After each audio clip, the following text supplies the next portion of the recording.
I'm not seeing a situation where the US is walking. I'm seeing a situation where under President Trump's leadership, this could be brought to a positive end. And that is very important, and I really want to thank him for that. How does the global trade war... Do you think that the Russian president wants to make peace? I don't know. I worked with him for 4 years, between 2010 and 2014, when I was Prime Minister of the Netherlands, and I stopped trying to read his mind. You mean President Putin? Huh? President Putin. You meant the Russian president? Yeah. Yes. So I worked with him for 4 years, between 2010 and 2014. I stopped trying to read his mind. We'll see, but there is something on the table now, I think, where the Ukrainians are really playing ball. I think the ball is clearly in the Russian court now. How does the global trade war affect Is it accurate to say that you urged U.S. officials not to pressure Ukraine into accepting a peace deal that favors Russia? No, it's not accurate, no. Do you think NATO Secretary-General. Thank you, Mr. Secretary-General. How much are you encouraging other NATO allies to spend on their defense? What would you like that percentage to be?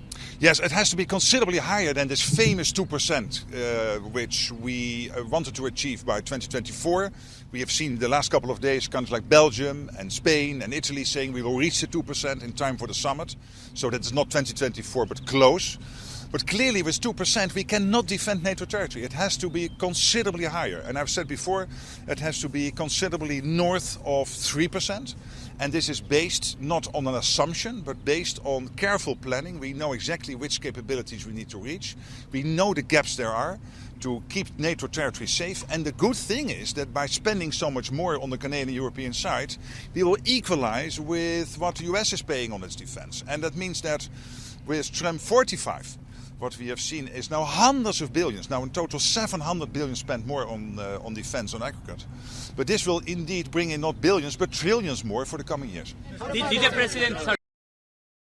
Upon your conversations that you've had here in Washington with the Defense Secretary, with President Trump, from your take, do they understand the threat that President Putin has on Europe as a whole, not just on Ukraine, but Europe as a whole, even to countries that aren't in NATO, like Moldova? We all agree in NATO that Russia is the long-term threat to NATO territory, to the whole of the Euro-Atlantic territory. Are you concerned about Turkey? The president was asked about concessions. Are you aware of any concessions from the Ukrainians or the Russians? And should the Ukrainians be concerned that a deal won't be in their favor?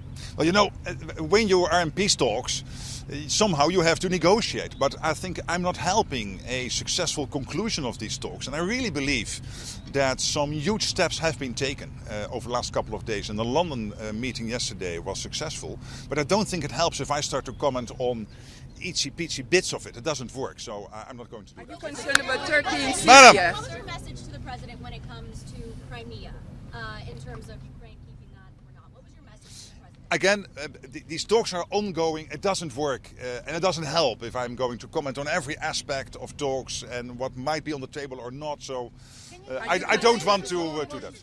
I think we're going. Thank you so much. This was very special. See you next time.